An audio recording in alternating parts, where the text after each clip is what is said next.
Uh, Very good morning to all the members who have joined this virtual program on robotic automation, process automation. We call it RPA. The time has come for all the accounting and financials professionals to be prepared and push boundaries and be open to think differently. As accountants, we are trained as historians. We look at past data and prepare financial statements. So we are a bit backward looking. But if you want to be innovative like entrepreneurs, you need to think differently and think like a futuristic. Be prepared to do things differently. Small little changes can create innovations and make people's life better. In this new era of digitization, AI, virtual currency, intelligent automation, e commerce, we need technology in our daily routine matters. And here, what RPA can help us. RPA is what we are going to discuss today. With this brief introduction, I welcome you all again, the speakers of the day, the panelists of the day. In absentia, Chandrasekhar Chitre sir, Central Council member. In absentia, Samir Ladda sir, Central Council, Chairman and Treasurer of Pune branch of ICAI, and respected dignitaries and dear members. Now, as Samir is not there, I will straight away take you to CA Samruddhi Mahajan, madam, to take over the charge of this session. CA Samruddhi, madam, is a qualified chartered accountant, masters in commerce and holding diploma in IFRS from ACCA UK with 14 years of experience in real estate, investment banking, and currently working with one of the leading big fours in Dubai. She has vast experience in finance, outsourcing, management reporting, finance transformation, RPA, robotic process automation, project management, financial due diligence, employee due diligence. She had led large global offshore and onshore transitions in UAE, London, India, Hong Kong, and Argentina. She has led highly professional teams. She has accomplished bronze baggage in robotic process automation and transformational leadership. She has earned awards like Shukran Star, Extra Miler Award, Individual Excellence Award, Best Team Lead Award, to name few. She supports women empowerment and is an active member of Women Chartered Accountants in Dubai and ENY. Women power definitely is going ahead far. With this, I request CA Samruddhi madam to take the charge.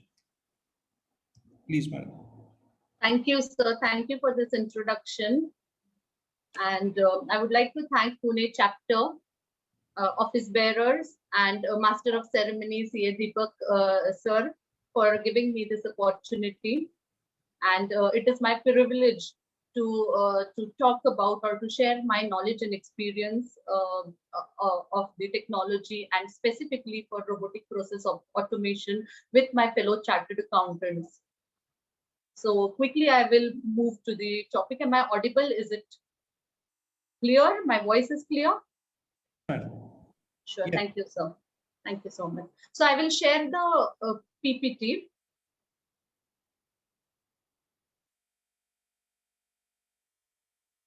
Let me see my screen.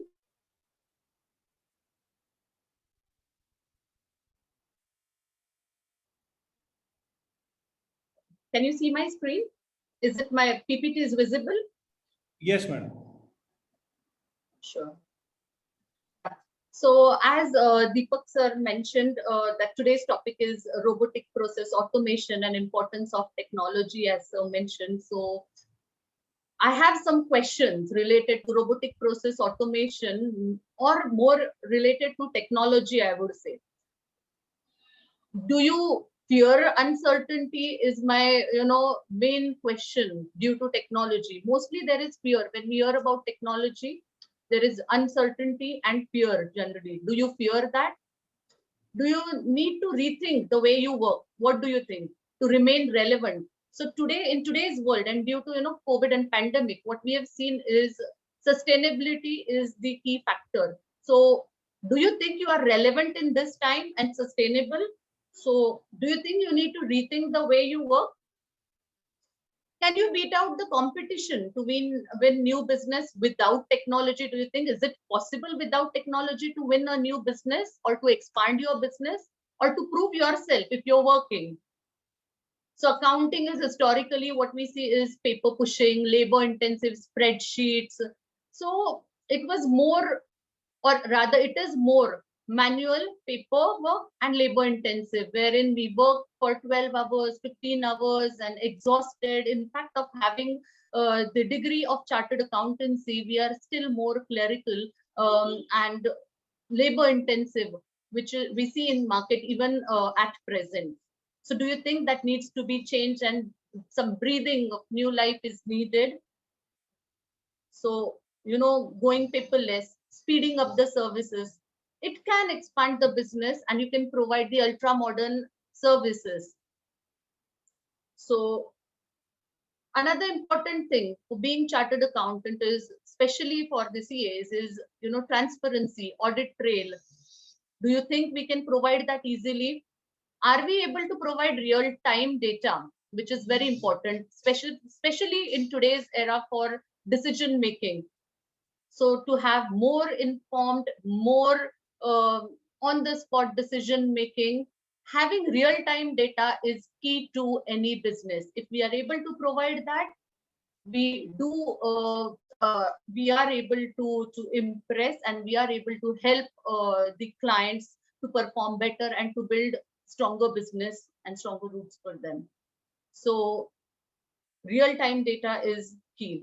So what I think is, instead of seeing technology as a threat, it does not replace accountants. It will, if you do not change. If you work traditionally, it may.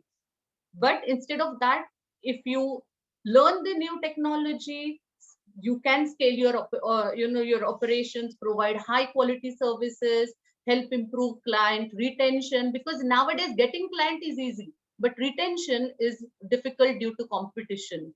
So when you have such suite of services inclusive of technology, it is beneficial to client as well as it improves our suite of services and show that we are ahead, and we are ahead in technology as well.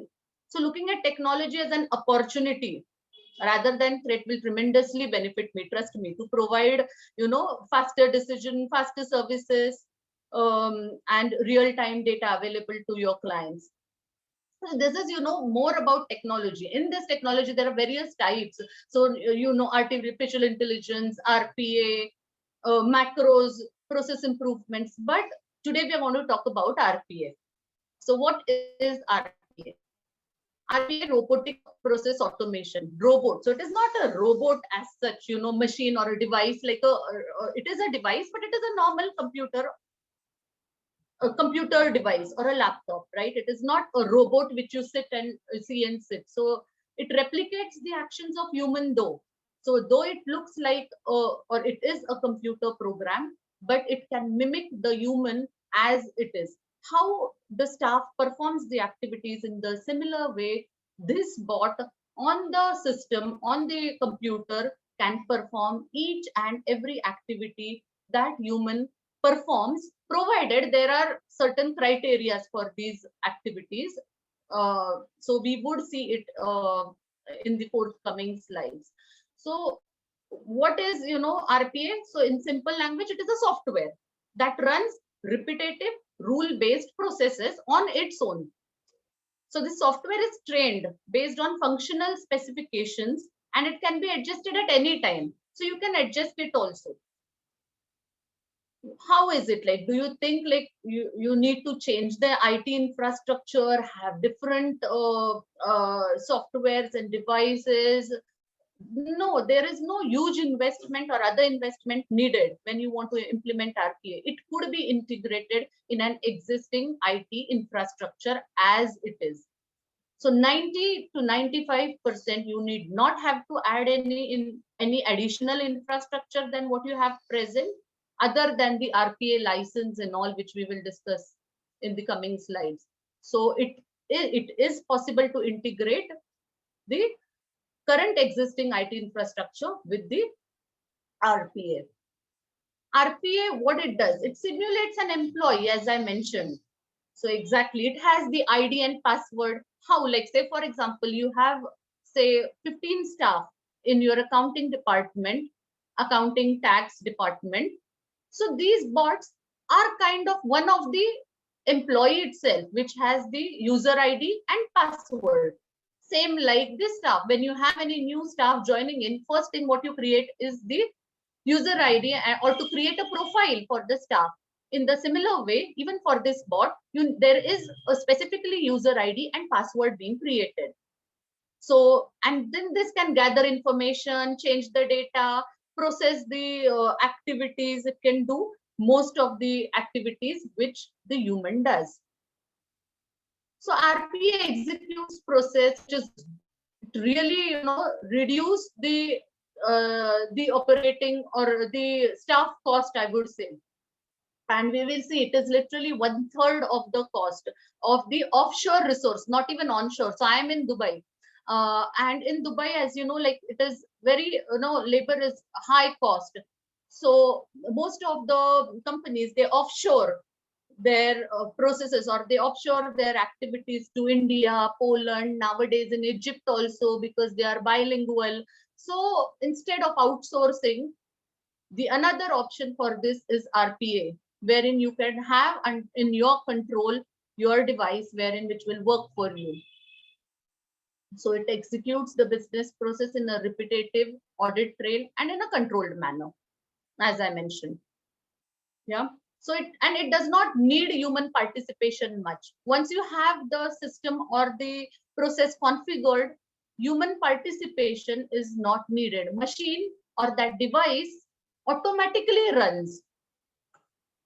Yeah. So what are the key features that define RPA? It is virtual, right? It is a virtual workforce controlled by the business. So business controls it along with its own IT department. They sit alongside the existing infrastructure. So you do not need any specifically or outside the office, any specific area.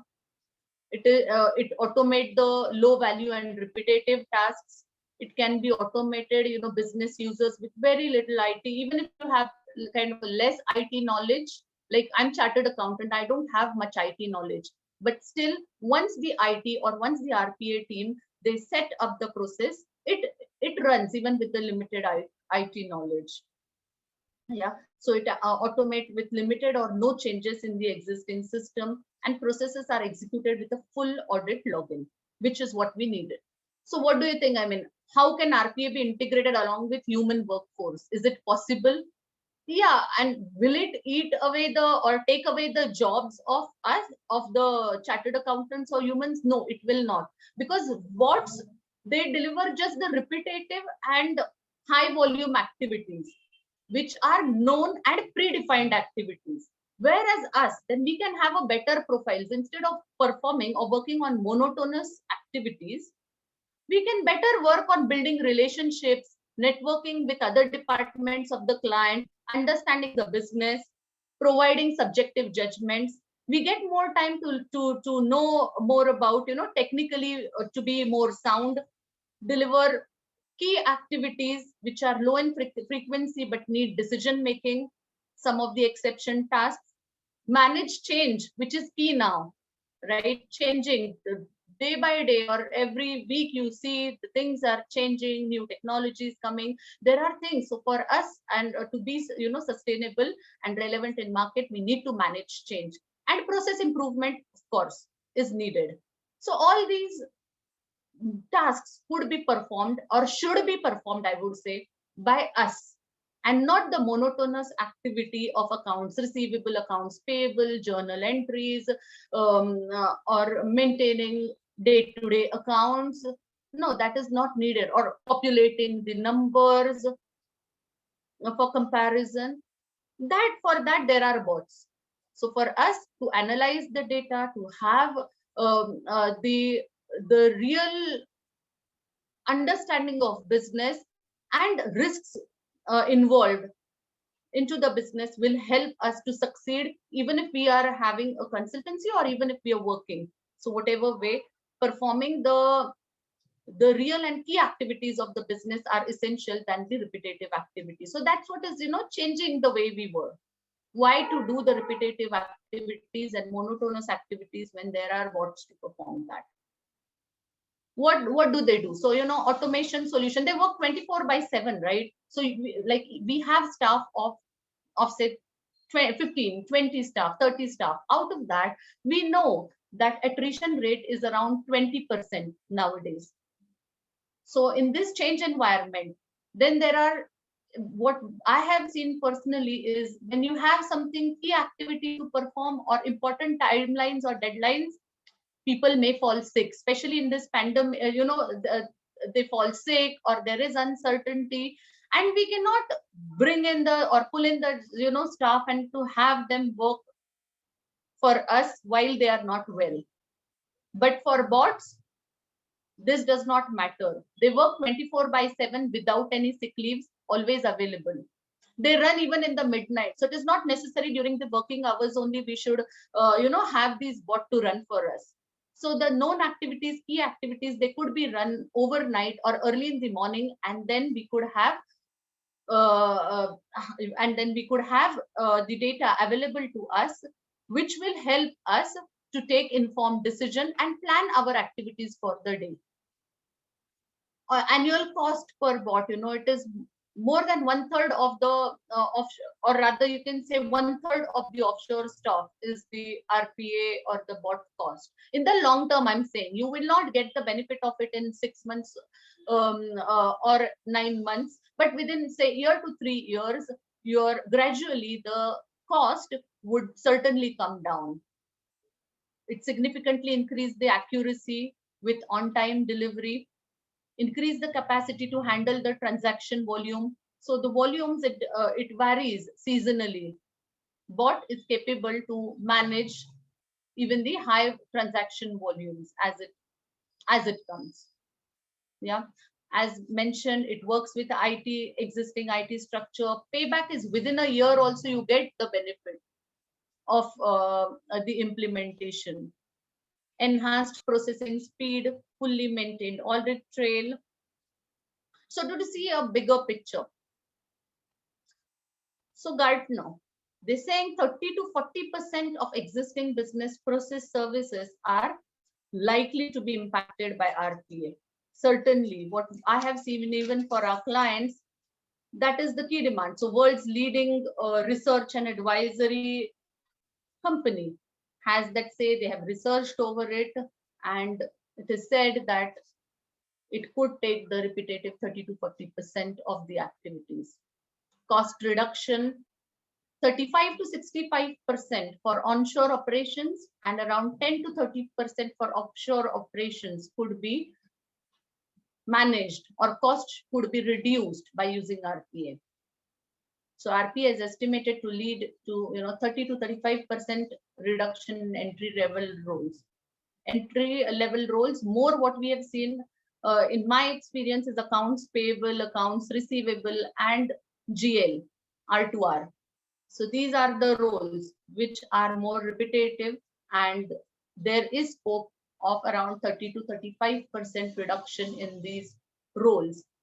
And then to have this data processing with the help or support of these bots. it is estimated that 85% of typical firms, around 900 plus processes can be automated. So in most of the companies at a larger scale, around 900 plus processes, what we see is average around 1,200 to around 1,400 are the processes which are performed. Various types of processes, journal entries, different types of, or for accounts payable, receivables, including treasury and many other such functions. Bots could be replaced by the humans, and it is said that around 110 to 140 million FTEs or jobs could be replaced by 2025. So it is that tremendous, and it is that taking significant replacement of the accounting, not just accounting, IT, HR, procurement jobs. So all these there is high level research or rather deep research performed by McKinsey and Gartner, and they have this detailed study through which this is proved. And even through my experience with our clients, first thing, if we give them the suite of services, the regular ones, there is nothing much impressive or interest that we see. But when we talk about RPAs, automation, process improvement, process value engineering, this is where is the need in market, need in business to get the real-time data, which is faster, relevant, accurate. So that's what it is. Low end risk having RPA, because the RPA is trained to perform the activity which is pre-written, right? So there is low risk into it. It cannot take its own decision. It performs the activities which are given to it as it is. It does not make mistakes, and it is reliable. It has audit trail, it is accuracy, consistency. So all our accounting principles and key requirements are met by using the bot. More important is scalability. We know the volume and so to scalability, productivity. Also, when we give the key activities or interesting activities to our team, there are more chances of retaining that resource, instead of just giving the monotonous or repetitive activity to the staff. There is boredom. So when there are interesting roles that we create and have the more analytical role given to the staff, there are high chances of retaining the core and key staff of the company. What are the key challenges? Any technology, it comes with certain challenges, set of challenges. It is not easy, you decide it and it is easy and you implement it, right? So there are certain challenges. It is not that straightforward or easy to implement it. Definitely, when we go to our client and say start the process identification or discussion about the processes, key fear what we see in the staff is they do not share the complete information of the process. There is fear and job uncertainty. So to get the information from the existing staff is the challenge, because there is fear. There is this brand perception, robots, bots sitting there. No, there is nothing as such, to be scared. Then there is lack of case studies at present, because relatively RPA is not new. I mean, it is not in this year or two, but still there are still lack of cases to showcase how it works in the market. So it is not easily available. It is mostly with the key consultants who are operating and who has experience into this. So at medium level, it is hard to showcase the cases for showing the value of this process. Then the fragmented impact, specifying value and impact, as only parts of the processes are automated. It is not end to end, right? What we are would be automating. So for example, for one of the resource, say there are the task list of the employee is say 30 processes in a month.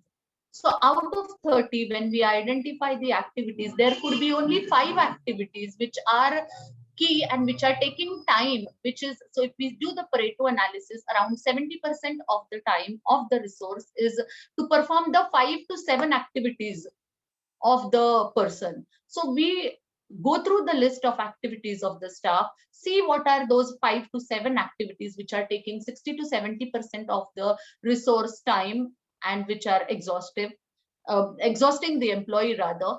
And but so those could be the ones which are potentially for RPA implementation. But what about the 30% of activities?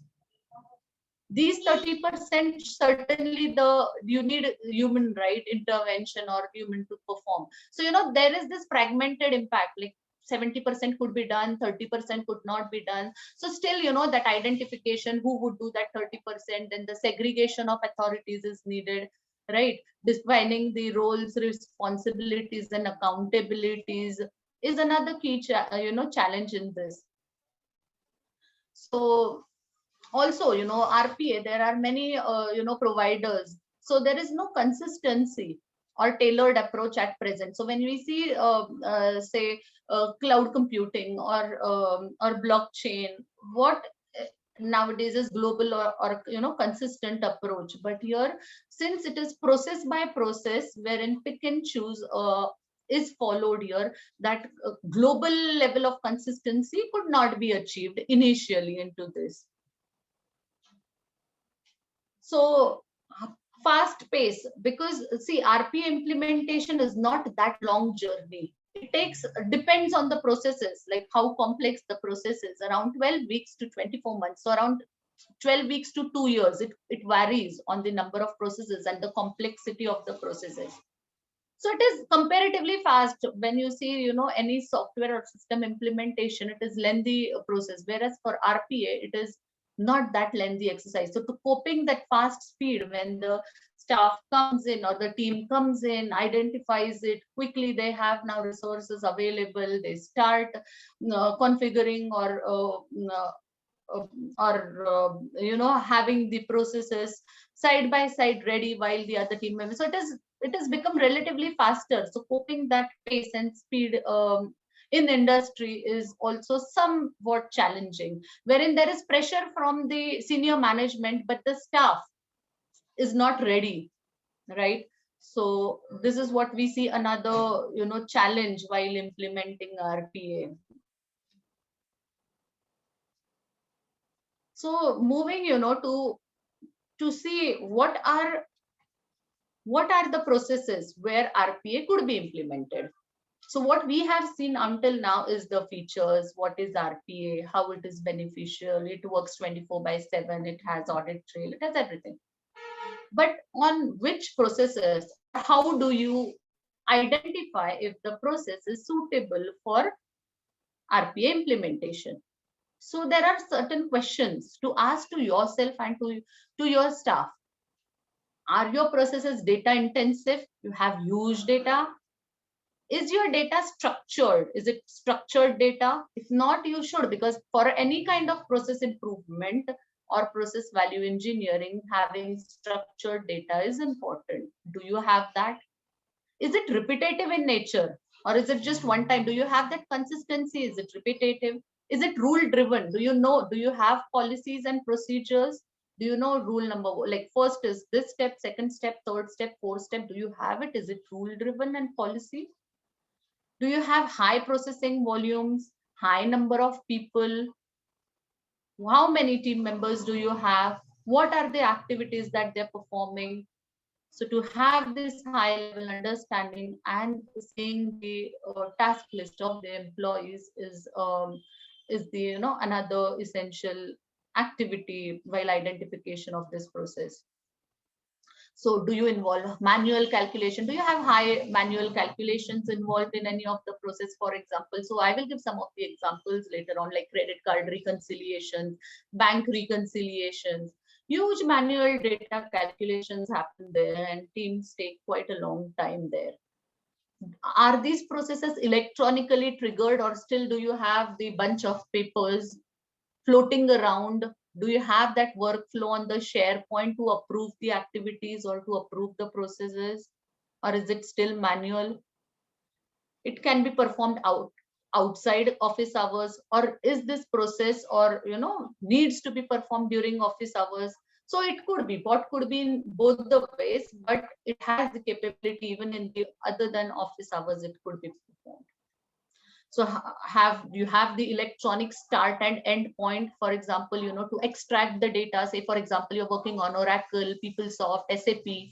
So is it like extracting the report and then processing it, and then sharing it with the business units or with the other departments? So do you have the start and end point which are electronic? If yes, it is more easier. Do you have high error rates, or do you have the accurate data? If you have accurate data, how many level of reviews do you perform to get that accuracy and reliability of the data? Are the processing sensitive content wherein you have the confidentiality? Because there are different departments and different roles and different segregation of authorities and confidentiality of process. So bots are not human, right? So it could intervene, or it could be it is possible to have different department roles performed by the same bot, so that you have all in one integrated information available for the decision making, definitely to the management. And especially from HR perspective, do you have complex IT landscape? So these are some of the questions which you should ask to yourself and to your team, and do kind of an introspection and see how do you work. What is it? Do you think there is change needed, or is it really perfect? So these are some of the hotspot of finance, wherein in my knowledge or experience, what I have seen, the processes where we can implement RPAs. So some of the specific processes. So when we talk about accounts receivable processing, credit approvals, like how much credit or how many days credits is to be given. So there is long process to decide, needs quite a lot of teams involvement into it. Again, for accounts receivable process, although I have not mentioned it here, the key activity is preparing aging reports. So when you have, say, different business segments, you have different stakeholders and need to prepare various aging reports time to share, and collection is the key, right, to run any business. So aging reports are very critical to have it timely and accurately. So aging reports is the process which could be easily performed by the bot.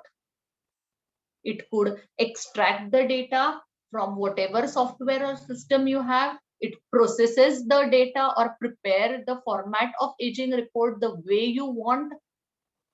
If there is different requirement of different stakeholders, you could meet that requirement also.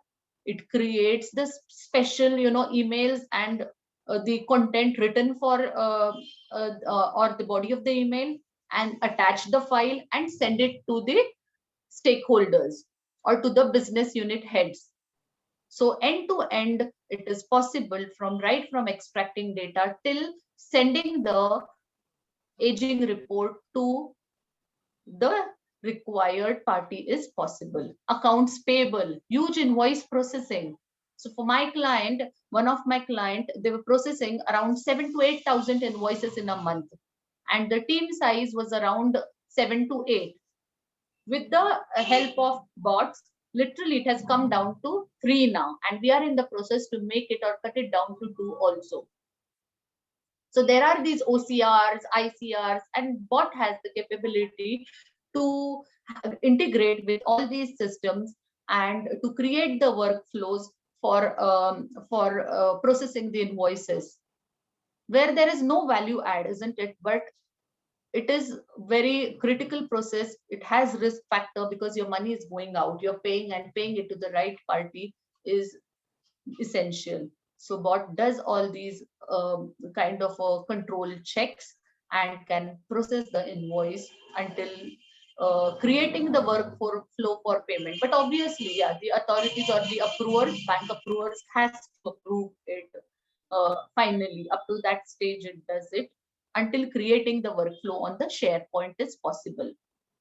Operational finance accounting, so automating, pricing, reviews, customer contracts. When you have the standard template or format, you can create, customer contracts, pre-approved price list, quotations is possible. Standard journal entries, which are monthly journal entries of interest, cost, or audit fees, or prepayments, or insurance journal. All these journals could be performed or could be possible or bot to perform it. So it could pre-populate the templates. You just need to review it and post it. Key thing what I have seen, or quite a lot of time saving, is bank reconciliations. So in industry, it is very critical, to perform bank reconciliation before we close for the month end, right? And it is lengthy process and critical process. So right from, once you have the statements in a specific format, and nowadays even banks are flexible to provide the statements in the consistent format, I would say. So once we only getting it consistently in the same format is requirement. Once you have that, then in whatever format they give, but it should be consistent. Once you have that data consistently received from bank, right till reconciliation and booking those entries is easily possible by the bots. Intercompany reconciliation, again the non-value task, right, activity. There is nothing but huge and complex entity structures. Really is time consuming for preparing these journal entries, reconciliations. All these could be performed by bot.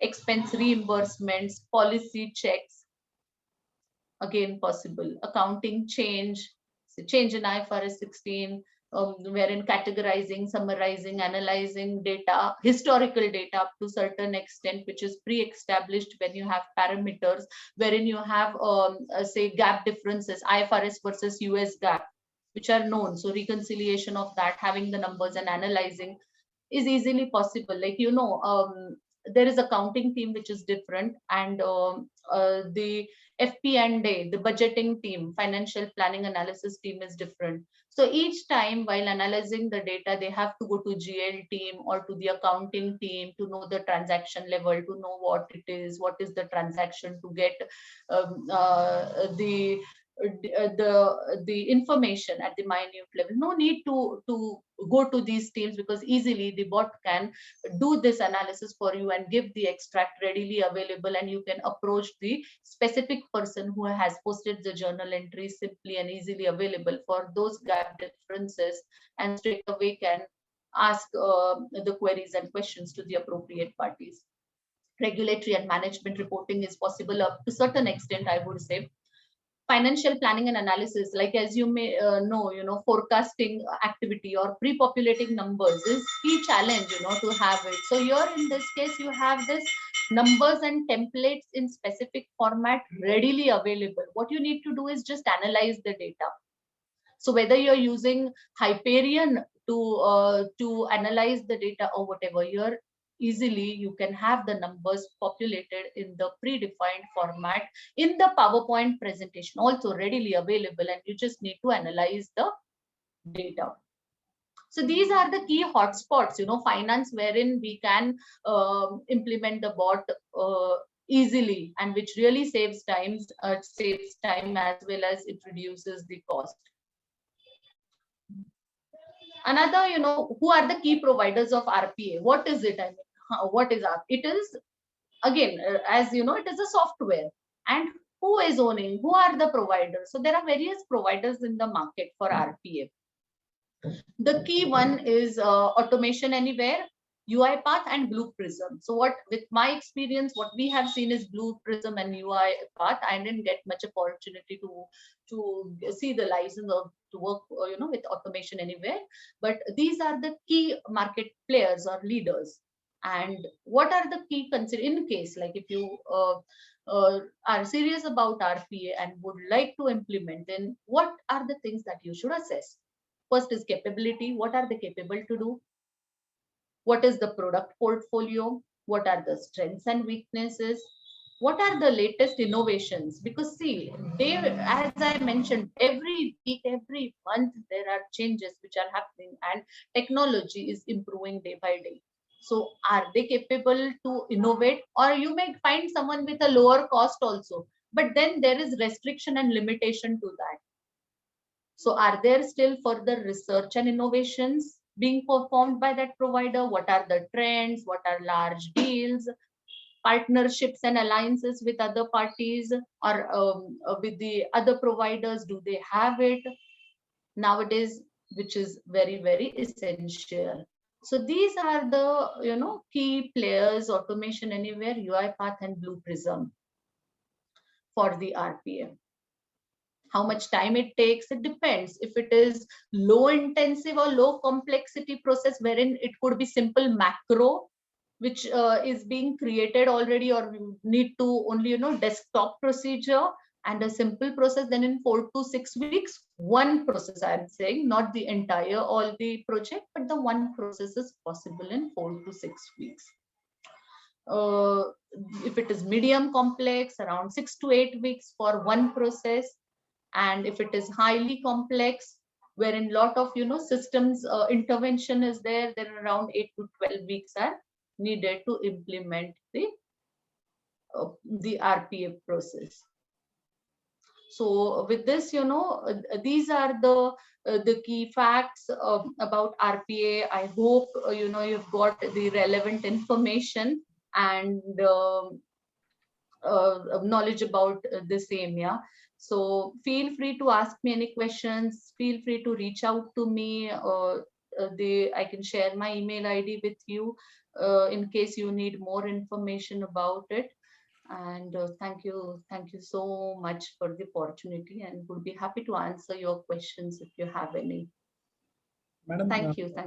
Thank you, madam. We have one question. It is from a member. He's asking, practically at what level do you see automation? Is it viable in MSME segment? Also from a cost benefit analysis. Yeah, so it is viable. The more important thing to ask is in the questions which I addressed, what is the volume of the transaction? So I will tell you one of my experience. For one of our client, when we did the process identification, the staff size was 15, 16, and we identified around 20 processes from those 15 staff. Yeah. 20 processes, and the time required to perform those 20 processes was around 1800 hours. Yeah, 16 to 1800 hours, I would say, more, because there is some kind of an exaggeration when they tell the time required to perform the activity and all that. So around, you can say, 1600 hours for 20 processes, which we identified wherein it was possible and viable to perform the activity. So when we see monthly, any of the staff, they need around, or rather any staff, FTE, they work for around 160 to 180 hours average in a month. So literally 1600 hours means it is 10 FTEs, 10 staff work for 20 processes was performed by, or was possible to be performed by a bot. So literally the team size from 15 to 16, it came down to around 7 staff, I would say. So around 8 to 9-ish were activities for those FTEs overall by 16. So we reduced around 8 staff initially, and it could be performed by two bots. So we needed 2 bots. Aval and Lara were the names also given. So literally, the 7 staff sitting and the 2 devices or 2 machines. beside on the desktop which were performing activities on its own.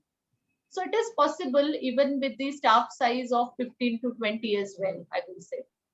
And yes, definitely. So if you, that's what, so 7 or rather 8 staff cost came down within around 6 to 8 months of time span. And the cost benefit was, the payback was after the implementation around 1 to 1.5 year, the payback period started. And definitely in 3 to 5 years, definitely there is huge cost reduction. And there is another question. What is Alteryx tool? Is it RPA or it just an extension of an Excel? Sorry, which one? Alteryx, Alteryx actually tool. Is it a RPA Okay. or is it an extension of an Sorry, Excel? I'm not technically that sound from IT perspective. So we have our different IT team. So I'm not, very sure about this tool. Okay, Madhura Shah is asking Because how our process, like being chartered accountant, is more identification of the processes, areas of improvement, and to implement. And we have a side-by-side IT team who helps us to implement this. So yeah. Madhura Shah is asking how can a CA get into the field of RPA? Definitely our next coming up presentation is on that only. So your questions will be answered, I hope. And there is one thing in the chat box. He is asking about. Yeah, sorry, sir. Just to answer that question, although in the next session, so I am, although us being chartered accountant and RPA, it is not technically what I'm doing. This is one of the suite of services which we all chartered accountants can provide, which is still not that, which is untouched by Indian chartered accountants. Whereas if you see abroad or in the Western countries, more accountants, they are into this field. So it is not necessary for us to know this technology in detail. What is needed is to identify the processes. Do we have capability to know which processes could be automated? So our role is to do that. So to know technology up to certain extent, or to know RPA and the providers up to certain extent, and identification for our clients. This is one of the suite of services which we all can, even the practicing chartered accountants, to go to see their processes, what are the processes, understand the task list of each of the team member, see what are the repetitive activities, rule-based activities, and then to suggest, so to partner with one of the providers, and then give them this suggestion of the RPA implementation or process improvement. Because it is mostly what we see is only accounting services, tax services, is something what chartered accountants provide. But outside in Western countries, these are the key revenue generating sources for even the chartered accountants, I would say. CA Prerna Gupta is asking how can a fresher get an opportunity in this area? So yeah, so definitely, see, there are a lot of if you see Udemy, yeah, there are so many free and at very low cost these courses are available to learn RPA. So go and study these Udemy courses, spend some time, understand this, what it is. And you can definitely put this as in, like, theoretically, and you can say that I need opportunity to learn it practically. So not everybody would learn it, right? So even if you learn it theoretically initially, you will get easily opportunity, right? So Udemy is one of the way to learn not just RPA, any kind of a learning. You just go, and at a very low cost, you have these trainings available with you. CA Tarzan Mule is asking you some live examples. Definitely, this is just a start of the session, and we have many more sessions to come. So I will ask Pune branch to arrange a workshop on how RPA works. Definitely, and I can show, even the live, example, how it works, how it runs, and how they say, for example, reconciliations could be performed, wherein extracting data, especially credit card reconciliations, there are thousands of transactions now, right? And reconciling that is real challenge. And there is risk and cost saving also, I would say, not just because of RPA implementation. We have seen the change in process and lot of errors and mistakes we have caught, which bot has. We means bot has. Yeah. I request members present, if they have any more questions, please, they can post right now. So those can be addressed.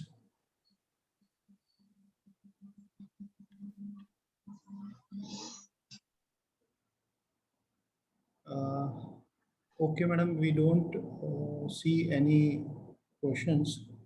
So we have time, say we have time of around 2-3 minutes more, if you can just brief us.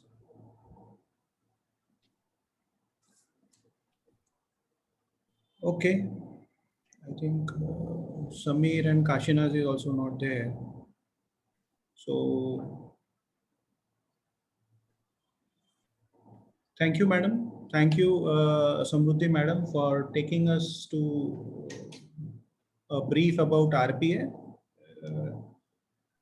You have talked about threads, the processes, you have mentioned about audit trail, you have mentioned about data processes, how bot will help us in the near future, as well as you have told there are around 140, 150 billion jobs may go due to these processes. But I think chartered accountants spelling CA is challenge is accepted all the time. So we accept the challenge. Certainly, yeah, yeah. And definitely all our members and the institute is definitely looking ahead, far more ahead, with the help of all you professionals to move ahead and see how this profession will be in a more, what we call as more beneficial to the society at large. Thank you, madam. With this, I thank you from the Pune branch of WRC of ICAI to brief us on the RPA, as well as on behalf of all the members who have joined this session. I thank you for enlightening us and making us aware of what is coming ahead in future. Thank you, sir. Thank you, madam. Thank you. Thanks a lot. Thank you, sir. Thank you once again for giving me this opportunity, and really, happy to discuss, and would be happy to answer even in future if any of the fellow chartered accountants have any, question related to this. Thank you so much. Thank you, madam. Now we will go further ahead. So we have an interesting session coming up where we will be dealing and discussing the UK opportunities in the robotic process automation thing. We have with us our panelists. We have a panel discussion today with 3 of our dignitaries, and moderator will be CA Janvi Prayag madam. Good morning, Janvi madam, and I welcome our panelist CA Saili Chandelia madam, Saili Chandelia Kothari madam, to be more specific.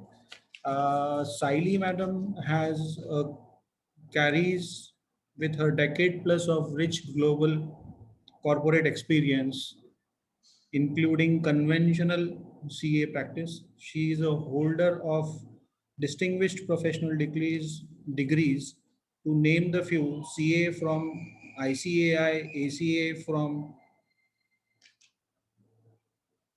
Institute of Chartered Accountants in England and Wales, UK, business and finance professional from ICAEW UK. Among her recent corporate positions, she was UK operations reporting manager at Smith and Nephew UK. She was a manager having different profiles in leading international investment banks like Credit Suisse Group and Deutsche Bank, Germany. Saili is recognized speaker and a respected faculty. She is an active member of national and global associations dealing with professional development, and youth empowerment. To bring smile over the faces in is one of our fondest passions. I welcome you, madam. We have with us CA Mayur Sancheti, our second panelist. CA Mayur Sancheti is a founder director of UK-based accounting firm Latest Consultancy UK Limited that serves clients in Europe and Asia from its offices based in London, Aurangabad, and have a team of around 50 plus employees. After completing his chartered accountancy degree in India, Mayur pursued his master's in management from Nottingham University, UK. With the goal to set up his own firm, he began a career in a London based accountancy firm for 3 years. As a founder director, he has been a driving force for his company, achieving multiple milestones in the short period of time and expanding his client base around 15 countries all over the Europe and Asia. In addition to chartered accountancy practice, Mayur owns and manages a portfolio of properties across UK through his other business ventures and involved in various charitable activities also. I welcome you, sir. We have with us Mr. Harpreet Singh. Harpreet Singh ji is based in London and is the senior director of DXC Luxoft, a global consultancy firm. Previous to that, he has worked in global banks and consultancy firms, as well as various product and consulting startups and scale-ups in US, continental Europe, and United Kingdom. Harpreet ji also acts as an advisor to multiple startup firms in fintech space. His area of expertise lies in operational aspects of financial institutions, startups, and scale-up businesses. Harpreet ji has masters from University of Illinois Urbana-Champaign. I welcome you, sir. I will. Janvi started his career as an indirect tax consultant with BDO India, followed by several years in Dell INC as tax senior associate, where she handled VAT and service tax litigations and compliance for a flagship hardware entity as well as IT business solutions. She has also been a part of GST implementation company in Dell. Her areas of proficiency include GST, service tax, multi-state VAT litigation, customs, SEZ compliance, etc. She is also a faculty member of Indirect Tax Committee of ICAI. Janvi, other than the professional expertise, she loves to travel and in her spare time likes to read non-fiction and biographies also. Okay. I welcome you all on this session of panel discussion on UK opportunities. Okay. With this brief introduction, I will request Janvi Prayag madam to take over the session. Good afternoon, all. As we are all aware that there is massive demand for Indian chartered accountants abroad, whether it is UAE, Canada, Australia, or UK. UK being a prominent global finance destination, it has most exciting professional environment, attracting thousands of finance professionals from across the globe. Large number of Indian CAs are working in finance and taxation in UK. And therefore, today we have decided to take up this panel discussion about opportunities in United Kingdom for working for employed as well as practicing chartered accountants. And for any chartered accountant who wish to have global work experience, it's always recommended degree for an education. So, for a big addition. For the same reason, our Institute of Chartered Accountants of India, had signed MOU with Institute of Chartered Accountant in England and Wales to become a member to get a degree of ICAEW. So on this note, as we understand that Saili Kothari madam has already obtained a degree of ICAEW, we wish to ask Saili if you can elaborate us what are the provisions of ICAI treaty with ICAEW, that we need to know all the questions in mind, like from where do we start, whom do you approach, where do you get registered, and so what are the exemptions available for papers, like so everything basically to start from a scratch. All right. Thank you. I'm delighted to be here this Sunday morning. Good afternoon, everyone. And yeah, looking at current pandemic, plus crisis, plus everything, I think reskilling and upskilling is quite important for all of us.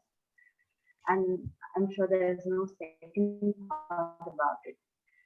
So talking about this treaties, we have different treaties which ICAI has with, for example, we have England and Wales, we have CP of Australia. So now that we are talking about UK, I would restrict myself to talk about ICAEW more of. Then probably if time permits, we can talk about more such treaties which we have, right? So getting a degree called as ACA with ICAEW is pretty simple in a way that you know it has been tested for five of our things, which are like, you know, our past experience, achievement, our planning and analytical skills, our ethical awareness, or you know, professional judgment, our quality of thought, and of course our technical knowledge, our current affair awareness, right? So first thing first, what we can avail, like as a ICAI member, what we can avail. So there is an examination which is called as examination of experience, right? So it is a rigorous assessment which requires to demonstrate all these professional skills which I just deliberated. So what we have to do, like what are the prerequisites who are eligible to apply? So there has to be 5 things. You got to be member of a professional body, like professional body meaning ICAI, like right now which I'm telling. We got to have 5 years of full membership. So that means your membership is current and you have paid all the fees and like that. So you must have at least 5 years of full membership completed in full by professional body. Then that membership should be gained through normal education and training route. What I mean by this, that you know you should not pass ICAI exam by using any such treaties. So you should have been given this ICAI exam and then you have gained that membership through the normal route. So the normal education and training full course, which I mean. Excuse So me. yeah. The voice is not clear. So can you be just loud? Okay. Is it clear now? Yeah. Yeah. Can you please tell me where you lost it? So I'll repeat the. Okay, so no, you can start with the actual provisions of the treaty and what are the benefits available for chartered accountants. Yeah, to start from a.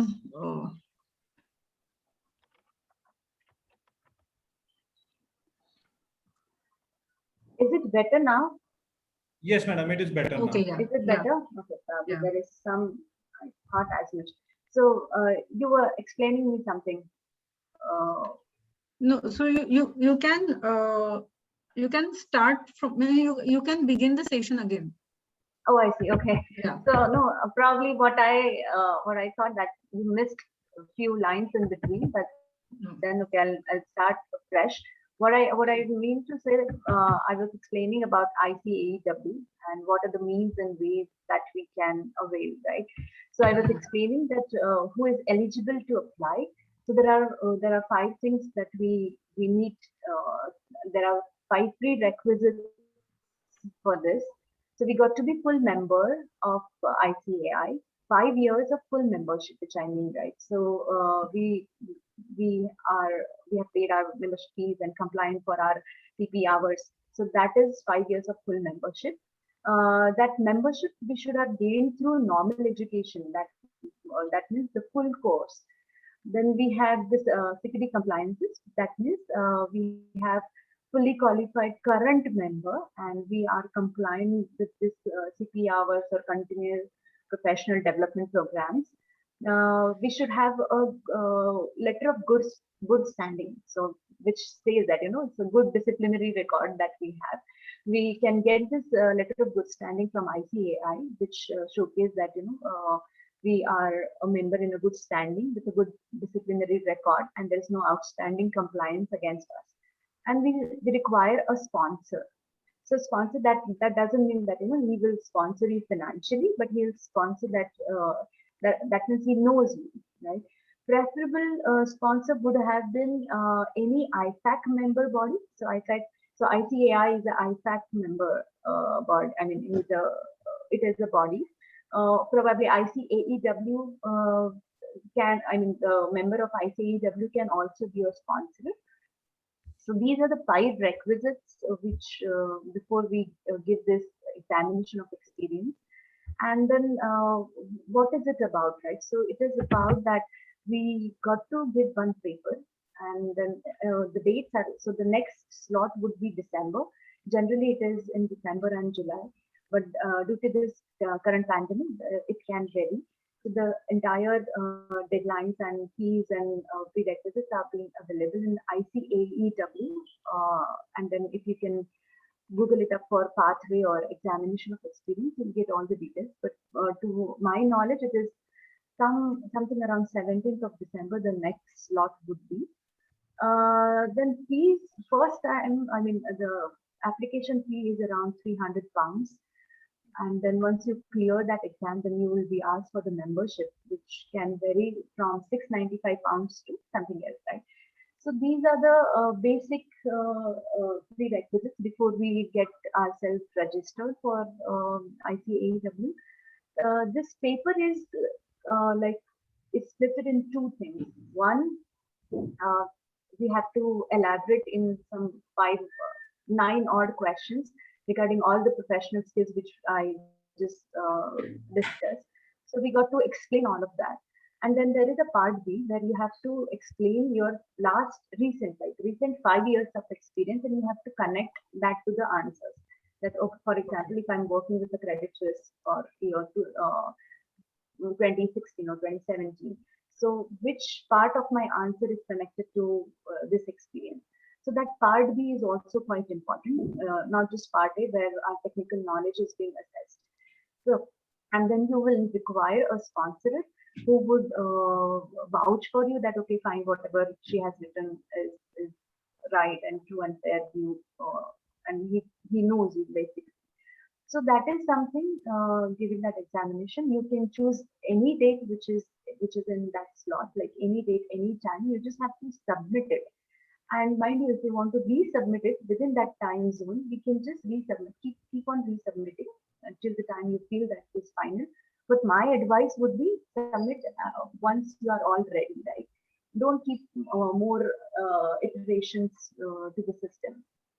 And let me tell you, I am not in any capacity to talk about this in like ICAEW, though I'm a member, but I'm not advocating as if I am ICAEW representative. But whatever I have been followed, that is something I'm suggesting. So these are the ways and means to attend this ICAEW examination, and it is pretty, pretty. 1 month if you spend, it's more than enough. Yeah. So that is long answer to your short question, Janvi. So it's, maybe we can say it's not as tough as our Indian CA. No, but then now that Janvi, we have done ICAI, like we are Indian Chartered Accountant, that's how we are utilizing this platform to attend that knowledge, right? And just to add on this question, Mayur probably would be able to answer as well. As far as my knowledge is concerned, we don't get the work visa, right? Just because you are ICAEW member, isn't it, Mayur? Yeah, let me add just a couple of quick points. So Sally clarified how you need to get a ICAW degree. But of course, as a member, first question will come, why you need that degree? What value is getting added? So obviously, Yes. whether you are a practicing chartered accountant in Pune or a firm, or even you may be working with some companies, if you have anything to do with the UK, if you have any plan, not now, maybe after 5 years, want to go in UK or do something related to UK or Europe, then this is the first steps you will need, because once you have a local degree, things will be very easy and comfortable, because local firms only will recognize these UK-based degrees, obviously. Though our Indian chartered accountants, world famous, everyone knows about it. But of course, locally, the local businesses prefer a local institute, obviously. So that's the main reason. So, and once you get a degree, it's not like you need to keep it paying for a practicing fees and all. Once you have that one-off, there's a small membership fee. You keep continuing paying every year, and you can carry on with the degrees, and you can use whenever you need it. But only you do it if you see there's a need to do it. Otherwise, if you're sitting in India and having that degree, it's not going to be add real value. It's just you're gonna, of course, there's nothing to lose to have an additional degree. But now there are so many opportunities, so you better bank on what you really want to do in the coming months or years. That's the main thing. And Sally correctly said, there's no visa guarantee. Obviously, this is just a degree you wanna get to sort out your visa and all. Me and Harpreet will share what are the routes and all, which we've been practically dealing from last few years. So Sally, I think you want to carry on with your other questions, I guess. Okay, so to extend this discussion, Mayur, can you tell us more about what is the exact scope for Indian practicing chartered accountants in the United Kingdom? Of course. So there, of course, every chartered accountant, whether he's a practicing or whether he's a working. So right now you asked me a question about the practicing chartered accountants. So I think maybe very quickly, I might want to share my screen if that's possible. If not, it's not a problem. Can I share quickly? Yeah. I think it's saying host disabled participants. If you're able to add that. Okay. Deepak sir, I think you can do it. Shwetari, are you there? From Pune, bro? No. I don't think so. Just give me. If it's not there, it's fine. I will ask them to please. Just give me. It's fine, I guess. So until that's sorted, I will just carry on. So what are the opportunities for Indian-based chartered accountants? So I think I will just start my quickly two ways I divided that. The chartered accountant opportunity is someone want to visit in UK. So opportunities for Indian-based chartered accountant in the UK. It means he will be visiting UK, or he has a plan, or firm has a plan to set up an office, or physically they will have some presence in UK. That's the first part. And second part, what are the opportunities? You're still based in India, but you want to do with some businesses in the UK. So I will start with my first point. By chance, is it started or I carry on now? It is started, sir. Okay. Let me just try to add. If not, then I will just carry on. Okay.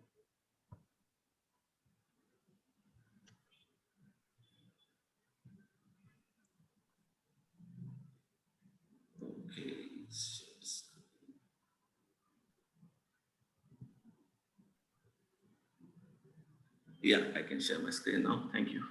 Yes, thank you. Okay, so today, actually, I just want to give some brief. What are the UK business opportunities for the Indian-based chartered accountant, especially practical consideration? So I want to share all the practical experience we've been facing last 8-10 years for Indian chartered accountant base. And I'm from the same background, and happy to know I was studying in Pune as well. So I generally know how Pune was, working system is, and everything about it.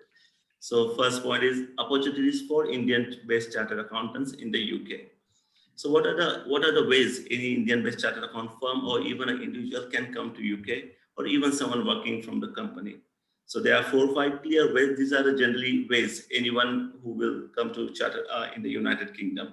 One is intercompany transfer. It means you having a company in India and they have a branch or subsidiary or maybe a holding company in UK. And there's always, even a big 4, there's always intercompany transfer. You might get 1 or 2 years work visa and you're going to go and study. But once you go and work with them, and there's a lot of firms, they offer some additional courses. So with your studies, you do some courses which will be helpful for their firms or for you as well. But one thing is there, once you go on intra-company visa, you can't work for anyone else. You have to work for the company you're going, who's sponsoring your visa. Secondly, there are temporary assignment. There are so many individual chartered accountants, especially in Delhi and Chandigarh, even in Mumbai, they go for a short-term assignment, maybe like a payroll assignment for a month. Again, you get a business visa for 6 months. You can't work there like an employment, but you can always do a short assignment. So these are the second option. Nowadays, a lot of people doing that. Third one is sponsored by a UK company. So again, UK company, there's a short of talent, and our Indian chartered accountants, the quality and skill all over the world, everyone knows about it. So they are generally looking for a good bright chartered accountant, especially a fresher, maybe after 1-2 years of experience, they're looking chartered accountant, those sort of stages. And there are a lot of companies, like even our company, we've sponsored a good talent from India, and we've sponsored their visa, and that way they can come over and stay in the UK. And then you get a generally 5 years visa, and then once you are there for 5 years, you have then there's multiple options open. You can settle down if you wish to settle down. But again, the same condition applies. If someone's sponsoring you, you can't work for something else, or even you can't work for yourself. You have to work for the UK company who's sponsoring you, obviously. And now because of Brexit, I'm sure many of you must be hearing about Brexit, UK coming out of Europe and all these things. And because of that, there's a lot of talent from Europe not able to come to the UK anymore because they need a visa. The normal, like we Indian people need a visa, they will need a visa as well. That's why the visa rule making a bit favorable for the chartered accountants. And this from this December 2021, there's a new visa policy expected to be announced. And that way, our Indian chartered accountants is a point-based system. And once you have an Indian chartered accountant, you generally qualify for the most of the things. So that can be one of the options to look forward, and you can plan the things in advance. And COVID-19 impact, obviously things are quite changing. Even last year, things which were promised for the visa are not done yet because of COVID. So things are getting delayed. But since if someone want to come over, it's a good time to plan now. So these are the ways if you want to come to the UK. And now, since I'm on the topic, I'll just complete quickly my 2 other related topics. One, if an Indian chartered accountant firm or even an individual person who running his own sole practice want to do some business to UK, it means generally about outsourcing. So I'm sure you all must have heard a lot about outsourcing, how it works, and generally US and UK are the places from where everyone expected to get a lot of work. And now, if you want to outsource, you don't need to be in UK nowadays. But if you are in India, how someone in UK will trust you, obviously, to outsource things? So first, if you have any intention to do outsourcing business, like Sally said, you have to get ICAW. Anything you have to do with the UK in the future, you need a basic degree which locally recognized. So once you get a degree, you will get a local confidence from the local businesses, and things will be very smooth. And generally, what sort of things outsource? So example, we are into outsourcing business as well last 10 years. So we have our back office team sitting in India, about 40 people sitting there, generally all are chartered accountants. And we notice, and there are few challenges we face when I started my 2-3 years back practice. There are few challenges we face, and which is very much normal, of course. If someone don't know you, how they will give you work. So what are the challenges anyone will face if they start a practice? So I thought I will just share a few points. What are the challenges they will face, and how to acquire your first client in the UK? So challenges you will face, how they will trust you. That's the biggest challenge you will have. So how to overcome these challenges? Maybe you find a local associate there whom you develop a good business relationship over the few years, and that will be your point of contact in UK to your potential business client. Or you might have one of your colleagues who've been working with you for a while, and he shifted to UK for some other work, and his reference will be very helpful for you. Otherwise, there are LinkedIn, Facebook, a lot of profiles. You can always try to get in touch with the people. And once we are Indian chartered accountants, they know the quality. So it's not like anyone will rule us out, but it just additionally, if you have a local degree, it just added more comfort to anyone. Then there are a lot of networking events happening every year in UK. There are 2 networking events happen for the finance thing. And that's where generally you meet new business people, and that's where you generate business as well. And nowadays, because everything is happening on the social media like a Zoom or Teams. So it's very good opportunity for joint without being traveling all the way UK, and at least try to develop those relationships. Apart from that, there are a couple of more points. There's a lead generation agencies in UK. You have a lot of lead generation agencies. So these agencies are like well authenticated by the government. You have to pay, of course, monthly subscription and all these things, and they will find out the leads who are the potential customer might be willing to outsource. It might be a very small firm or it might be a big firm. To start with, it's good to have a small firm, get yourself familiarized with the process and everything, and that can be one point of contact. The way we started, we used a lot of lead generation agency when at our beginning stage. When once you establish, then you generally get clients by the reference or networking events. Things become easier. First few years generally are tough until you get few clients. And last one thing about buying relevant database. Again, there's an official database you can buy in the UK. You will pay for the database. They will give you contact name, address, and numbers, and they may be potential your clients, and then you contact them via email or you can call them. So these are the general things where you can be in the outsourcing business.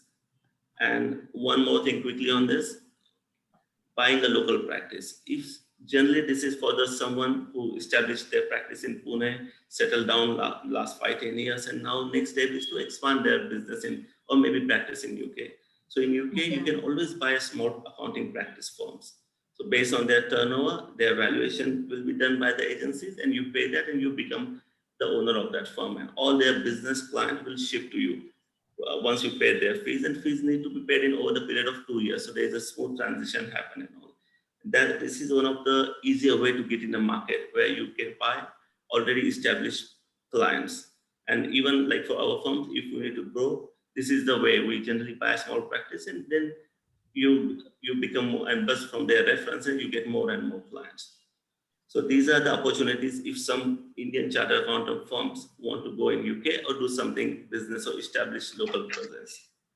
And quickly on the other part, this is maybe very relevant to the most of you actually, because there will be hardly 4-5% firms or people want to really go in United Kingdom and settle down or have an office space, because it comes with a lot of costs and all. But what are the opportunities for an Indian chartered accountants firm based in India for the UK market? So it means you'll be based in Pune only, India only. You're not going to travel around or settle down anywhere, or you don't need to establish office, but still you want to acquire some UK market or UK client base. So what are these options? We've been exploring this option quite a while, and maybe this all practicing firm may be a real easy option to look, because nowadays world is local market. You can't say you are sitting in Pune and you can't sell your product overseas. It's very much easy because of Amazon and all these things. Things are very much, market is become very much local now. Whole world is your market. Especially, I'm from Pune. I know so many industries are there, so much things happening there. So I'm sure a lot of new startups, entrepreneurs who are looking forward to expand their business. And as a chartered accountant, they're chartered accountant. Our responsibility not just to sign their audited balance sheet and all. Of course, our responsibility is to show them what are the opportunities they have overseas, what are the process. And if we add this value, of course, their business grows, and samely our practice grows as well. So it might be a good revenue generating and client increasing practice as well. Okay. So I will just give you one quick example quickly. We have one client who based in Delhi. He sells buy and sell books actually, books of Ramayana and Mahabharata and everything. So his turnover was like 4-5 crores in a year, and he was selling book locally only. So he contacted us like 4 years back, and he said, "Oh, we want to start this book business in UK and Europe." So we opened a company for him in UK. We opened his bank account. He's a director shareholder. And now we tie with the Amazon. There's a supply chain. Everything is set now. It's not like he has to visit. So he never visited to United Kingdom. We locally sorted everything for him. And his turnover is now, it's like 10 times multiplied in 3-4 years. So whole point telling this, any business, it can be very small, it can be medium or big. There is opportunities provided you tell your client these are the opportunities, and if he's an entrepreneur enough, he will try to capture those opportunities. So obviously, if you got someone who really want to expand their business in UK and US, so what are the next step you will be taking? Of course, once you convince or once he's convinced you want to expand your business, next thing come into picture was the process. So process is you need to form a company in UK. Forming a company is very easy and straightforward. It's not complicated at all. Online, you can go yourself. You can form a company. Anyone can be shareholder. Your Indian client can be shareholder and director. Only challenge you need a local registration address from where your business will be run. And there are a lot of local agencies who provide these services. You can use their address, so you don't need to have a real office, but they provide register office services, you call in a specific term in the UK. But of course, if you open a company for anyone in the UK, if it is an India citizen, there's a RBI formalities coming to picture. There will be quarterly or yearly return you need to do RBI, and you give them just a brief about what are business doing, what are the turnovers happening overseas, which is very much normal formalities. And again, once someone started their business in the UK, something doesn't work the way you wanted after 2 years, 1 year, you thought, oh, we started, but it doesn't working out. So it's closing a company or process is very straightforward. You have to do a simple form, and in 2 months, company get closed. Obviously, as long as you don't owe any money to any people, there's no open liabilities, your firm will get closed very easily. And last and not least, about the banking. So all our Indian bank in London especially, or even all over UK, all our high street banks, they have a branches, whether it's SBI, ICICI, Axis, all banks are there. They are locally very much active. So opening a bank, doing with a transaction is become very easy nowadays. Our Indian High Commission is there, which is generally very helpful for the businesses. So these are the opportunities I think someone who really don't have a time or is too early to go to UK can capture still based in India. Okay. So these are the 2 points I just want to add. Yeah. Thank you, Mayur. Information you shared is very hands-on and practical. Okay, so now I want to ask this question to Harpreet. Can you throw some light on the various opportunities available in the corporate sector, like consultancy, apart from our traditional conventional CA services? What are the opportunities available in the corporate sector, whether it is a consultancy and a startup, etc., and how to avail these opportunities? Okay, first of all, I'd like to start by thanking the CA chapter for giving me this opportunity, and also welcome to my fellow panelists. So your question is the various opportunities in consulting and startups. And then how do we avail those opportunities? Yeah. So 3 parts to this question, and so I'll answer one by one. So first of all, let's going back to what our main speaker said. So our CAs, Indian CAs, they are very reputed and have really good reputation all over the world, right? All over the globe, not only in India. But at the same time, the world around us is changing, and because they already have all these qualities with some training and little bit of upskilling, there are opportunities outside of traditional space that we could look at, right? So in terms of global consulting firms, obviously there are traditional opportunities in the finance and accounting department, right from financial director to management accountant, etc. And they're directly related to what your education is, right, which is CA, right? So they're directly related to those. There's not much upskilling you need or training. Then in each one of these consulting firms, there is always, and not in each, but most of them, the big ones especially, you have advisory and audit roles.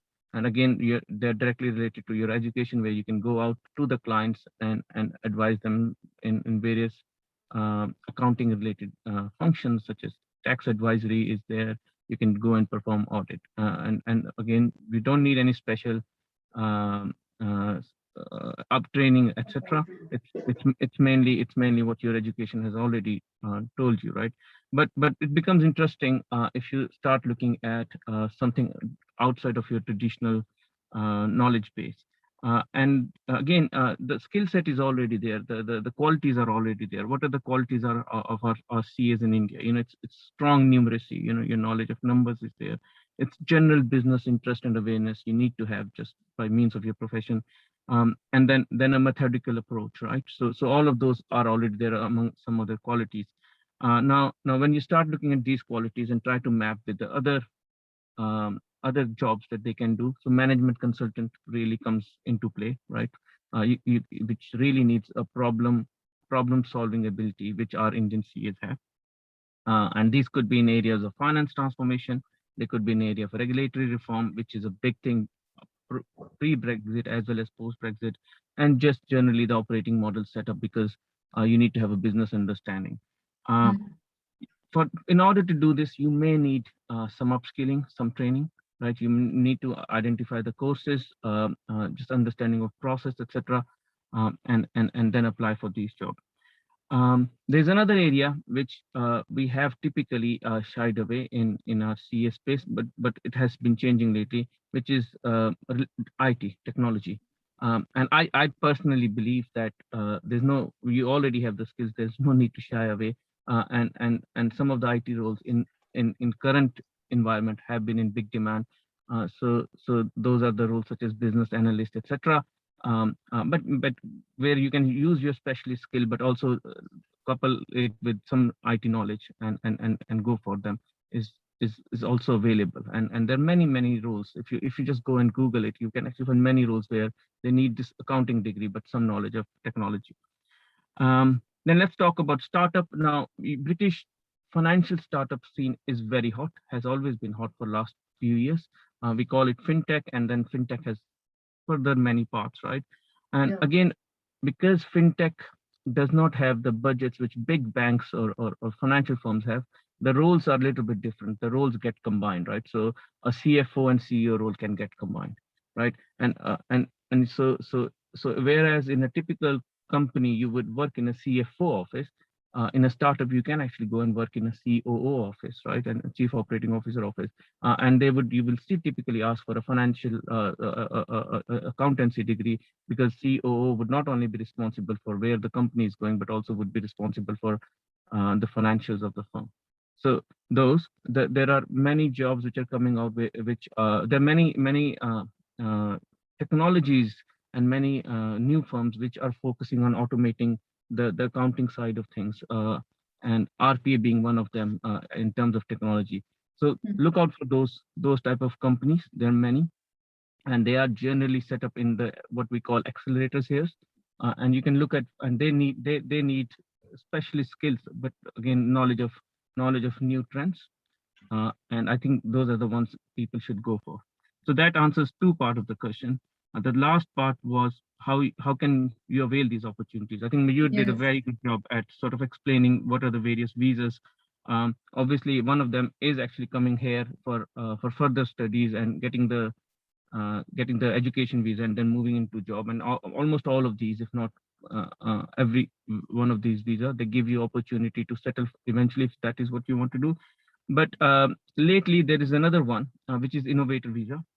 And in fact, I should talk about investor visa. So investor visa is where you have funds that you can invest in UK, and they could be anywhere from 50K to £1 million, right? So depending on what type of you're going for.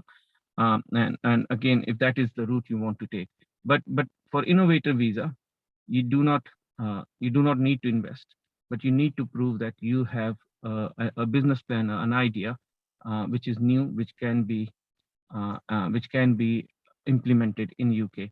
And you can very easily Google this and find out about it. But there are really two things here. One is you can show your skills in technology, and you can show your skill in business side of things.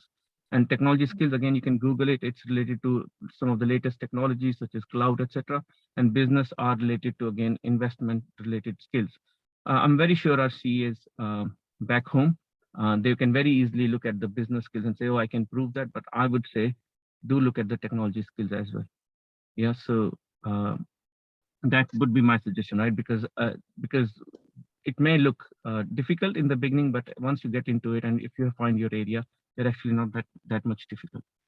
So and that's pretty much it. In terms of opportunities in banking, I think Siali can maybe add further on it, or anything on visas, maybe you can further add on it. Okay, yes, Siali, anything? Yeah, anything for you think I missed on the banking side of things? No, that's it. That was pretty elaborative. But then, yeah, I would definitely like to share some thoughts in it.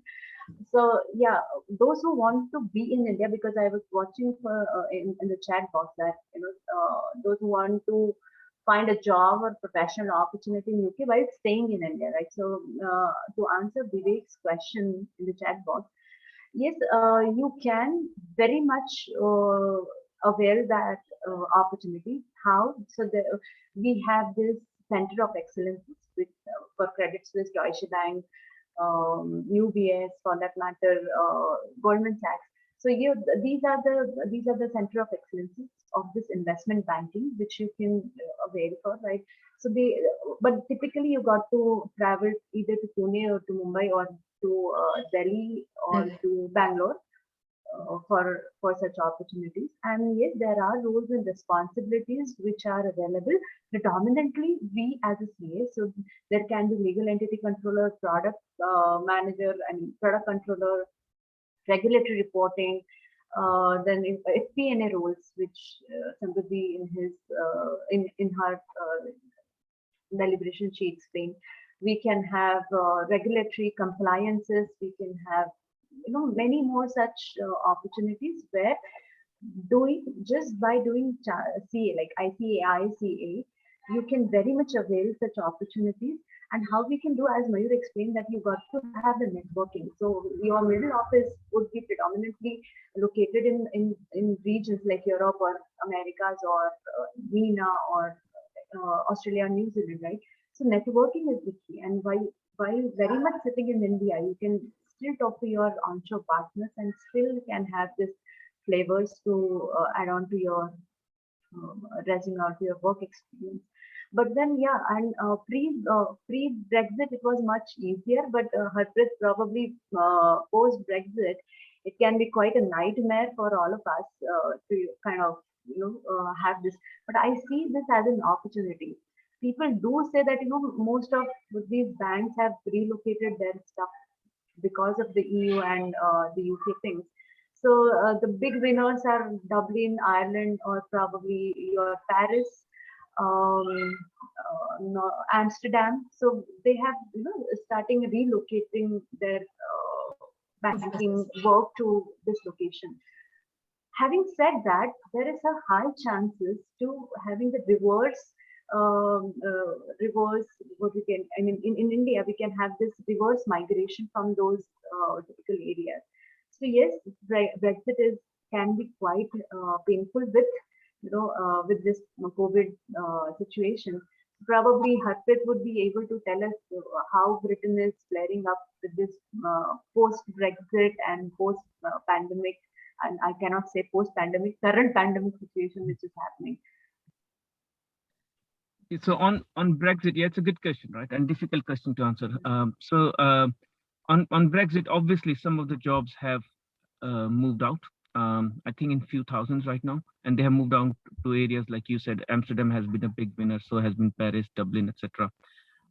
But there has not been a huge migration as was expected, and the reason for that is that although some of the front office jobs or front end jobs have moved, you need a back end infrastructure, which again currently is not available. So it's then anybody's guess whether it would become available in some of the other European countries, and whether many of other jobs would move, right? So at the same time, fishery, for example, has a treaty. Financial services actually do not have treaty. Britain government does not have a treaty with EU. Now it works in both the favor, right? Because what that could mean for Britain is to have light regulation. So light regulation typically means that you attract more investment, right? So it may go down that route, and with Rishi Sunak as the chancellor and Boris Johnson as the prime minister, that is a possibility, right? So because that is how they want to get a lot of business. They're also happy that there is no treaty, because that means they can do more financial business outside of EU, India being just one of the country, and which means there could be a strengthening of relationship again. But all of this is my guess is as good as anybody's else, right? So it's a double-edged sword. It can work in our favor. It can work in the favor of Indian CA industry. but at the same time, it may just mean that there are not enough jobs left in the UK. So it Okay. can Okay. go either way.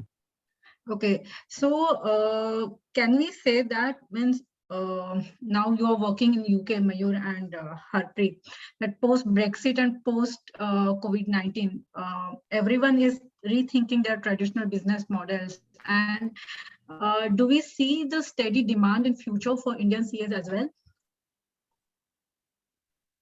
Okay, so I will just add a practical side, what's been happening. Yeah. So since March 20 pandemic happened, Hmm. like our firm or even any other firm, we've seen our business rapid up more than twice or thrice last 1 year, because now every business, even it's a small restaurant or even some big firm, they want to do everything remotely. They're trying to find out where they set up a system or maybe outsource this task so they don't need to worry about it as long as they're getting a good quality. And these things, and last 1 year we've seen that stabilizing the things, it making the process very easy for them to manage less employees. If they outsource to someone, it's their headache to manage all these things. So more and more businesses, especially small and medium, moving to this side of trend where they want to outsource. And when outsourcing come into picture, especially account and finance, only India is the base who will be all opportunity. They are the one who can capture all this opportunity, whether you're in India or whether you're in UK, or even a lot of people sitting in UK, they have back offices in India and performing this.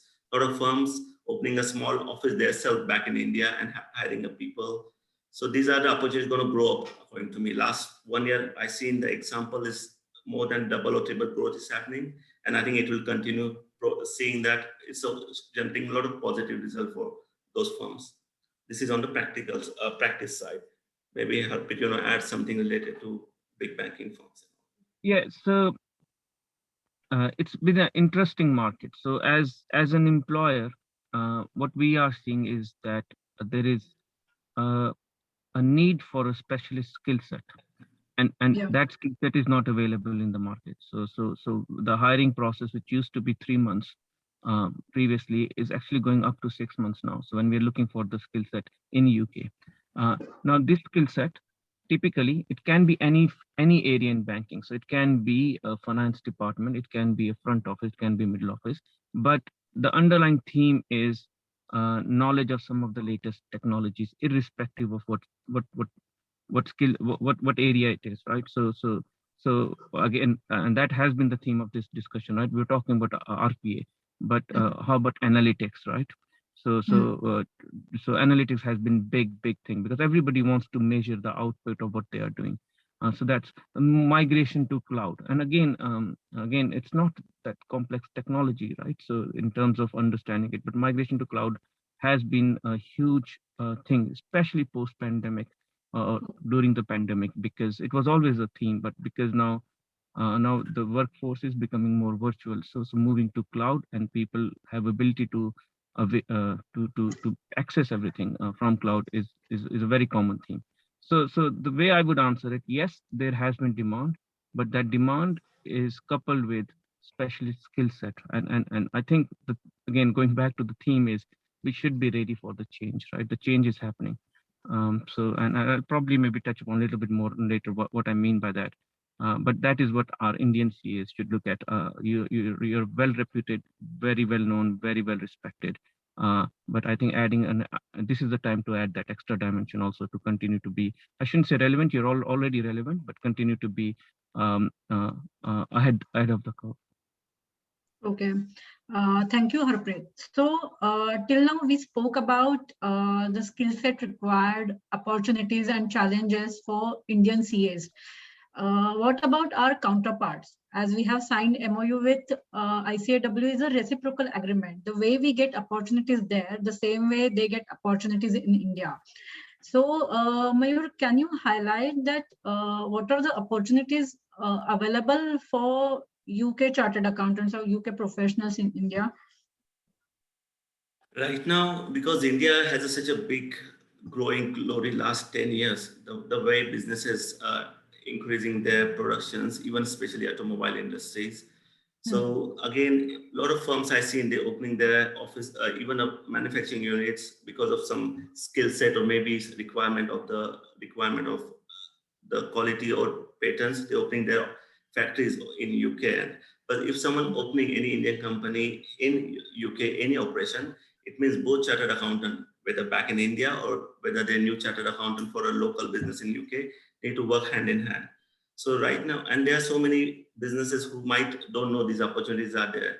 So Indian UK-based chartered accountants can easily contact with the Indian chartered accountants, and both of them can give a full package of services, right? From finding out what's the best place to promote their business in UK and vice versa, obviously. So these are the opportunities UK chartered accountant can have. But of course, if I'm a UK chartered accountant, now first thing come into picture, okay, if I need an Indian chartered accountant, which are the places I will go, or which are the firm I will select? And it's, again, to select, I will be going with the big four, or maybe Pune is one of the really good destinations, especially if you're in automobile industries. So destination of your firm is again become very important. That's why a lot of firm in India need to have offices in 3-4 places. So it covers up all the areas wherever they have a plant or they have a business setup. So these are, I think, general, they have to go hand in hand. These are the opportunities they have. Okay, thank you. Anything to add further? If there is nothing to add further, I would like to take these questions asked by the participant. Right. Okay. Abhi, you may. Okay, so the first question is, hi, any additional or alternative courses you would suggest which will make our job hunt in UK or Europe easy? I have an experience of 2+ years in Big Four taxation department. So I think I should be able to answer this. First, Okay. after working chartered accountants firm, if you still have a lot of hunger to study further, there are plenty of opportunities, obviously. So now you need to select a course which should be useful for what you want to do. Don't want to select any course which we don't know what the end result will be. So personally, I feel from the nowadays things have changed, obviously. We generally, even I'm an Indian chartered accountant, we're missing some managerial skill or even a marketing or presentable skill. So, or even a strategic decision-making skill. So these are the courses, if you do maybe for a year, it really gonna add value because the skill set, the quality, the hardworking things, everyone don't need to prove if you're a chartered accountant. If we add this skill set, you become a full package for any firm or whatever you will be doing. So you should be looking this, and there's a 1-year MBAs and masters especially for the chartered accountant who is from finance. A lot of courses are there, and once you do one course there, you get a 2 years visa as well. It means you finish your course, you stay there 2 years on the working visa. You can do whatever you want in those 2 years. You work, you do your own business, you start your company, and then after that, the things get open once you stay there for a few years. So if you have to do something, MBA or master is a course, and it's a 1-year course generally. Okay, so next question is from, Probably, Mayur, ACCA can be a good option to do that. Yeah, ACCA I can can be done. see that it is growing parallelly with ICAEW. So there is a lot of people, to my acquaintance, they are doing ACCA. But that is again to tell everybody out here that is again a very rigorous course. Like there is no treaty. ICAI doesn't have any treaty with ACCA. But then, yeah, that is one of the courses, as Mayur said, if you still want to study, then probably having ACCA degree nowadays can be additional upskilling for all of us. Okay. Okay. So the next question is from CA Vivek Verma. The question, how to find a job or professional opportunity in UK while staying in India? I think Harpreet, Harpreet sir can answer this question. So, both Sayali and Mayur, they spoke a lot about the practical side of things, right? So, and you definitely need to have that practical understanding of what is going on, right? So, can I touch upon a little bit more soft side of the things, right? And again, I like to divide things. I'll divide in 3 parts, right? So, whenever you're going for a job, any job, or you are hiring or a business, there are 3 type of let's call them culture. The 3 type of cultures which are there in that role, right? So there's a generation culture. So what I mean by that, this is 2021, and you have heard this. Millennials are coming into jobs. Yeah. Their culture was very different from what the culture was when I was studying, right? So what are the some of things that millennial like, especially in UK and probably true for rest of the globe as well, right? They don't like to own things. They don't like to own cars. They don't like to own houses. They would rather Uber. They would rent, right? And again, all of these are generalization. Not everybody is like that. They have, generally speaking, shorter attention span. And I know that is true because I have a son who is a millennial, and he can't listen more than 2 sentences when I'm talking. So we know that as well, right? So they have short attention span, generally speaking. Um, I've been talking about your ability to go and upskill in the technology. And millennials, they're not only tech savvy, they're tech native. The technology comes to them as Naturally. easy as speaking, like we're talking, right? So you can see that with a 3-year-old child now. You know, they pick up a smartphone and they're able to work it out very, very quickly, right? So and this is key. This is key. This is they're coming into jobs, but think about it, in 5 years they would be making decisions because they will be in middle management, or if you are making decision on their behalf, you would need to understand these generation culture, and act and adapt in that way. And then the other thing is they're very eco-aware, they're eco-friendly, they want to save the planet. Again, all of these are generalization. None of them is true for every individual, right? So what does that mean for us? So is that if in 1 or 2 years your client or your employer says, how do I make this better, you need to be able to say, or we can use RPA, or we can use analytics, we can use cloud migration and things like that, right? Irrespective of which department you work in. And I think that is probably the theme I'm going with, right? That ability to sort of broaden our horizon. Can you present an idea in less than 2 lines? Because that's the attention span, right? Can you show the graphs rather quickly and where people understand what you're trying to say? So all of those things, I think, would matter more and more. The second culture side of thing is nation's culture. So somebody said they had job for 2 years in the previous question, and how can they get a job in UK? And Mayur explained the practical considerations, but there are softer side of things also. We all speak English, but there's a little bit of different nuance in how Yeah. Britishers do. So there's a difference. In India we shift houses. In UK we move houses, and shift means a little bit different in UK. So it's a different connotation to the word shift, right? There's a difference between marriage and wedding. You know, in India we say happy marriage anniversary. Over here it's happy wedding anniversary. The words are different, and we don't think out like that. But the reason they matter is, and you touched upon this, is because when you speak the same language in the same way, people automatically trust you a little bit more. So Okay. that there comes the trust factor, right? Because that's how human nature is. If I'm in UK and somebody comes and speaks to me in Punjabi, or if you're Marathi and somebody comes and speaks to you in Marathi, there's already a bond, right? So Bond. you need to speak like that. And then I can keep on going, right? So and Mayur knows about this very well. Our obsession with the weather. We talk about weather all the time in UK, right? And but there's a reason behind it. So my point being, so what does that mean for us? What that means for us is our ability to look at this culture, understand it, and so that we can be more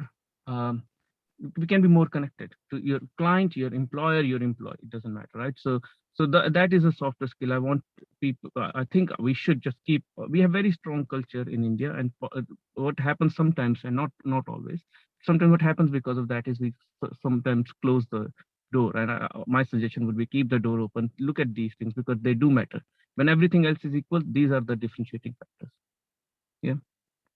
I don't know if that was the Yes. answer the person was looking for, because Mayur had already covered all the practical ones, so I thought I'll look at the softer side of things. Yeah, and means a lot. I don't know if it is relevant or not, but a lot has been spoken about what happened in the last football match. So when you're moving to UK, as you said, how does these things matter? How much they matter? Can you take a brand at your workplace and then continue? Means how much you can sustain there? So can you repeat the question? Sorry. I'm Yeah, sorry. so okay, so what I'm asking is that much is spoken about the racism in United Kingdom. Yeah. So So how do the Indians sustain how do they sustain the work culture? Okay, so I'll definitely ask Mayu to help with this. So I've been working abroad for how many years now? Close to 20 years now. And there was only once I faced any racism. And when I faced that racism, it was a young guy. This is at least 15 years ago. That was not in UK, by the way. The person who was standing next to him immediately said, "Stop it. What you're doing is wrong." So a lot is made about these things, I think, and it also depends on a little bit on sometimes where you are and what situation. But I think you just have to be careful enough to not put yourself in a situation like that more often than not. This is not to say that it will never happen, but I don't think it happens as much as media The makes out. media. Yeah. But Yeah. Mayu, do you agree on this? Yeah, of course. I think racism, this is the old word, I think now. We're talking about last 10, 15 years. Mhm. Now, even in UK, number 2 and number 2, like our finance minister, our home minister, they all are Indian based. Even our client base, 95% are like a local British. I think racism is out of picture. There will be odd cases, maybe in one of the village of the UK where media just coming out. So I don't see that thing really matters. There will be odd example. Well, it's normal to have that, I think. So you just get along with it. Especially in London, you will see more people, more Indian people who are working than any other places. So it can be other way around, actually. Okay, so as they say, the world is global melting pot. So, okay, I think our time is up, and thank you. This was a very informative discussion. Thank you all for your contribution. And this session is wonderful and very insightful. So, thank you all. Over to you, Deepak sir. Yes, thank you, Janvi madam. You have moderated the session very briefly, and it was a very good session. I thank Mayurji for definitely